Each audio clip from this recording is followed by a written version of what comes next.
whose story are you telling? Who does it affect? And at the end of the day, whether it's the good stuff or bad stuff, we're telling stories about people, putting faces to some of the real issues that we face on a daily basis. And for me, human interest storytelling goes beyond just, I know we're in the African setting, and most times what you see is the negative stuff, right? And I think we're moving away from that, with solutions journalism, to highlight the great stuff, the beautiful stuff, and all of the beautiful aspects of what Africa embodies as a continent and as Nigeria, our country. And so at the end of the day, I think I have just 2 minutes, so it's the human interest storytelling can be a long conversation, but I'm not here to teach you anything about it, but to kind of remind you about why we need to tell stories about people with dignity and care, at the end of the day. And so perhaps just to kind of rejigger memories around 10 mysteries about people. In his presentation, I haste words as well. So in his conversation, I would say, he spoke about refugees and a couple of talented underrepresented groups in his conversations. And so stories around those kind of, we don't get to see so much stories around those kind of people who are mostly those who are affected on the ground. It's great that sometimes when we put on our TV or, we're taking a look at some of the headlines of print publications, you see stuffs around government doing this, an NGO doing that. But the people who are really affected by some of the stories don't get to really the headlines. And I always give an example with organizations like the Human Alcohol Board, really targeting around telling stories of people in the Northeast who are affected by insurgency. And so those kind of stories are the ones that really matter. Those kind of stories are the ones that, at the end of the day, sees those kind of changes that we want to see. Really, really bringing those voices to life so that those can interest change, see their perspective, sparkling conversations to create healthier and better communities. And so for me, I think I'm going way over. And so for me, it's really telling stories about these people with dignity and care. I always emphasize that, with dignity and care. And so also putting into consciousness and nuances some of these communities that we're trying to tell their stories. For instance, we're going into a community and we want to tell a story about perhaps a girl. The language is different. Complications, human evangelism is different. How community is set up is different. So really, really being connected to those communities, like getting to know what are some of the nuances, what is offensive to this community, how can I tell stories of these people better, with dignity and care, and at the end of the day get to results that you want to see. Very, very important for us as journalists. And so I really just wanted to remind us about why human interest storytelling is important and why we need to put some of the human fixes to some of these issues that we face on a daily basis. So again, the time's up. So thank you so much. If I may add, so I think deploying artificial intelligence as journalists is something that we need to carefully be aware of the way to use it, because most times people probably just go to ChatGPT and say, write a story on this topic, and not considering that that's a machine that would surf the internet and get information all around. So if I'm telling a story about Northern Nigeria and I go to AI and say, ChatGPT, tell me what story is the trending one in Northern Nigeria as it is, it will surf the internet and use all the information around and give me something. So it's not left to me to say, okay, flesh it up before saying ChatGPT, this is it. Okay, probably I'm saying ChatGPT, you are an international multimedia journalist with this sort of thing, and you're writing a story about Northern Nigeria, maybe banditry attacks in Northwest Nigeria, Katsina State. I'm specific. Okay, Katsina, the recent attack, what's the actualities in real sense and all that. Put all that information, and by the time the ChatGPT would give me any response, it's gonna be very broad and more like it's me that did it. But beyond using that information is to get real actuality on ground. So there was an attack in Katsina, and I already asked on ChatGPT, because maybe Channels Television, Daily Trust, and all these mediums already wrote a story about it, and it's there that they got the ChatGPT got information from and gave me. Then I'll call and say, okay, in Katsina, as journalists, we all get networks of people. What was the real story there? This is it. Okay. The number of people that died because of this attack. What is the government response? So I get all this data. I can still go back to ChatGPT and say, this is the data. I want you to fine tune this for me to a more professional, international standard kind of script or something like that.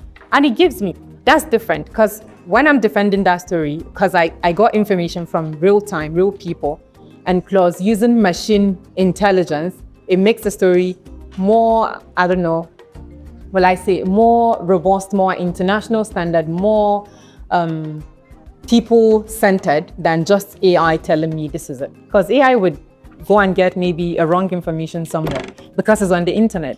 Like when you Google somebody's name, you find them on Wikipedia, this is it, and maybe that's not true. If you check someone's Wikipedia page, maybe their age on that page is different from their real age or something like that, because the internet picked information from what people were saying or articles that were written about the person. So using AI, it is all left to you, whether you want to put it to good use and be able to use it. You're commanding it, like Mr. John said. What if AI becomes self-aware? So use it to your advantage. I'm sure that there's a way to use it to your advantage than letting the machine do everything and you can't defend it. I am going to just speak from what I heard. How do your stories fly, right? And for me, it's usually that final touch that makes the difference. Some of you have read your stories before. A few of you have seen your story. This one.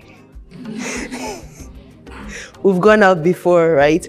So, but on a more serious note, for me, if I ever have a chance to share anything, it would be my superpower, and it's my personal touch, and it spans from who I am before you call me a storyteller. There's actually a human being, which is who I am, and that's actually what makes storytelling successful for me. So I ask myself, who are you? My name is, of course, Dr. Chef Ibelu, that some of us already know, yes. But I exist for a reason, which is to inspire people to be the best that they can be. Oh, she's here. At all times, right? And if you look at that and you add that mix to storytelling, it's almost like you're telling a story about government. I covered the presidency for maybe 6 years, and you know,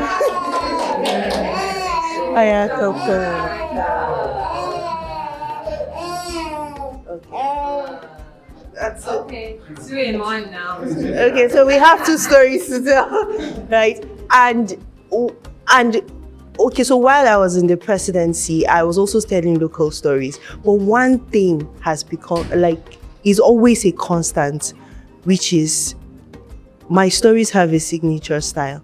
And I don't open my mouth to say, this is my signature. But if you read my story and if you watch my story, there's no how you would go away without feeling inspired, right? Inspired to maybe take action, or inspired to be the best in you, or inspired to find yourself in the story that I'm particularly telling, right? And for me, it's my superpower, and I think is what is also missing in a lot of stories. People tell stories, and okay, let me just give one example, and maybe that would be the end. In 2018, I won AI in African Documentary Film Festival Awards in 2018, and the first thing someone said to me was, that story, we know that guy now. That story is basic. And to be honest, even when I sat down, I was waiting for them to announce who the winner of that story, the contest was. I saw big stories. So I was very sure that my story doesn't have a chance, right? But again, I watched a very basic story win an international award and eventually got maybe 3 nominations afterwards. And I kept asking myself, so what is the difference? What is there? That story, it's normal, it's basic. In fact, I didn't even use big camera or serious editing. But then I realized that it's my ability to transfer who I am as a person to every single story that I tell. That's what makes the difference. So months later, someone called me and said, "Oh, I have this story. It's like that story that you won, that you told that won this award." And I think that you want to say something too. Hold on, wait for your turn. And I think that it's going to make a good story. But guess what? When he was done speaking, I didn't see a story there. Because all he wanted to do was to replicate what I did and think that that's what makes it a good story. But really, good stories come from our hearts. They come from who we are. Thank you so much. Yeah, after taking a break away from field reporting, I just got back to the field some few months back, and I've done like about 3 investigative stories, and those stories are mostly focused on major disinformation operations in Nigeria, and I've also focused in disinformation operations in Mali, Niger, the Sahel state actually, in terms of junta disinformation operations and what have you. Now, the truth of the matter is, we tell stories for a reason, right? And when we communicate to an audience, there's a reason why we are communicating, because we want to pass a message. And by so doing, we're telling a story. But how you tell that story and let that story remain with the audience matters a lot. And for us working in the information literacy space, it's kind of a very tough call, because you're torn between telling this story, because we care basically mostly about facts. So by the time you're done investigating your stories, whether you use open sources or you use human sources to investigate, verify your data, cross-check, and what have you, you just want to push the facts out there, right? But then you now realize that once these stories are not embellished, the audience might not even really be interested in the story. So you have to find ways of connecting the story to the audience so that they can click and they can be drawn in to the story. If you do not do that, then you might end up doing a very good piece that wouldn't eventually be consumed by majority of the audience, except for the very few who really care about, what the facts are. But you don't want to draw in those who care about what the facts are alone. You also want to draw in those who might be misled by misinformation, disinformation, and so on and so forth. So in telling your story, you have to see how you can cater for that story. We usually used to have a rigid way of telling the stories. We come with the claim, we come with the background, we come with the verification, and we tell you every steps that we have taken to verify the stories. And then now it's beginning to change, because we feel it's so rigid. And if someone is not technically inclined, if someone is not rigid enough, the person might not connect. You want to also attract the other soft side of the audience. And now we've started changing that style to start to infuse the human angle to that story. Like when I did a story about, some of you might have seen, a lot of AI generated content concerning Burkina Faso junta Ibrahim Traore. Yeah, so it was very interesting. When we see it initially, we would just look the other way, but over time it began to build momentum. It began to shape opinion, shape narrative, and what have you. But some of these stories are AI generated, and it seems there's a broader propaganda underneath or beneath to elevate a certain figure with a certain narrative using AI generated content, right? So we delved into it. We used open source, get our data, get sources, who is pushing what narrative and what have you. Now it's time to tell the story. So when I wanted to tell the story, I could easily just, push out all the data, all the sources that I've gotten. But I feel I need to connect this story to the people so that the people can understand better. So I had to trace the intro of that story to the time Traore appeared in Ghana for the swearing-in ceremony of Mahama, right? You know, it generated a buzz. Traore is a military junta. He displaced a democratic government, right? But here he is, right, celebrating democracy in another country. You know, and his appearance, because of the perception of the people about Traore and everything, his appearance, in fact, I think he was basically the most celebrated leader that appeared, you know, according to a lot of eyewitnesses. And I want to quote people like Olusegun Adeni, who was there, you know, and all that. So I had to link the story to that kind of buzz, that kind of elevation, that kind of image that was created of Traore, and people see him in that messianic image, so to speak, right? Because of the content they have consumed, right? So that I now have to link the intro to that story now, and now break it down to other aspects of the stories before I now delve into, you understand, trying to explain to people that actually it's not everything you see about him that is true. This is what we found, this is what we found, this is what we found, and this is what we found, right? And then including people, like John said, we have to speak to other people who are based in these places. We have to also speak to experts, subject matter experts, so that they can also give their own perspective, and now we weave it in all to tell the story. So at the end of the day, you will see that people, places, and events really do matter in telling your story, right? And every story we tell have a soul, and it is the responsibility of you as the storyteller to put in that soul in the story. So in conclusion, I want to give us a takeaway, because I know we are way behind time and all that, right?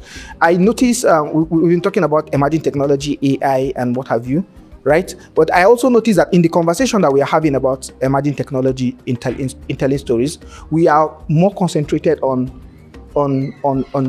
using it to tell the story, not the process of telling the story itself. But I think as a takeaway from this, we should understand that sometimes you can use the AI in the process of the storytelling, right? And in order to be able to do that, right, as storytellers, we have to understand what is called prompt engineering. Prompt engineering is key to effectively using AI to tell your stories. And there are various techniques of prompt engineering. You have what you call the role prompting. For example, you could tell the AI, whatever AI model that you're using, you could say you are an expert storyteller with so experience in telling so kind of stories, right? What do you think about this? Or what do you think about that? Or how do you think I can tell this story? Role prompting. That way, you could, right? You could brainstorm together with the AI, and then both of you, it's just like you're having a conversation with somebody, and both of you come up with, you know, a kind of original idea that works for your story, and all that, right? Then you also have what you call the one-shot prompting, right? You can take a story, for example, that you feel has the element of the story that you want to tell, right? Attach it to the AI model that you're using, and then give it give it an instruction, right? One-shot prompting, and say, okay, I have attached a sample of the story idea. This is how I want to tell my own stories and all that, provided with the other kind of data, and then it helps you to.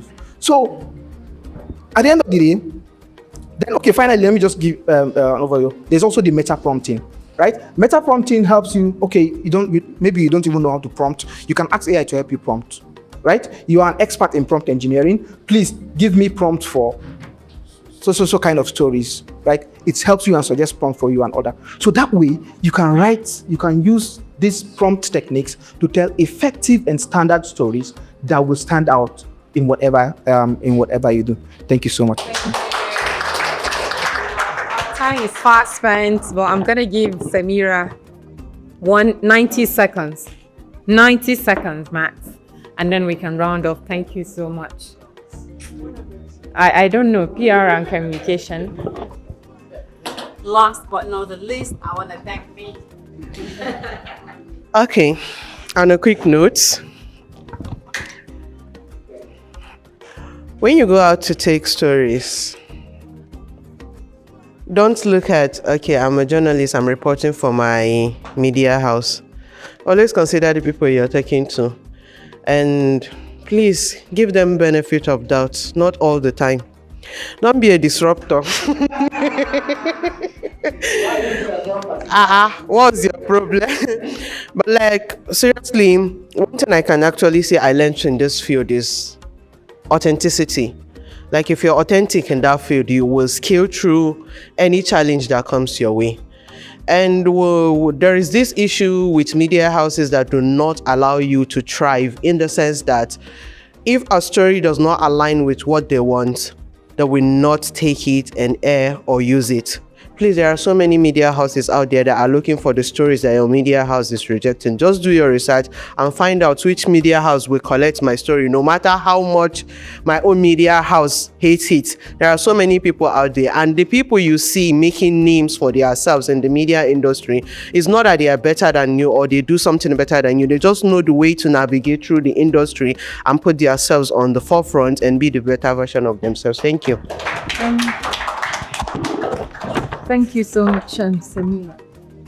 Yeah, I think, yeah, we're done.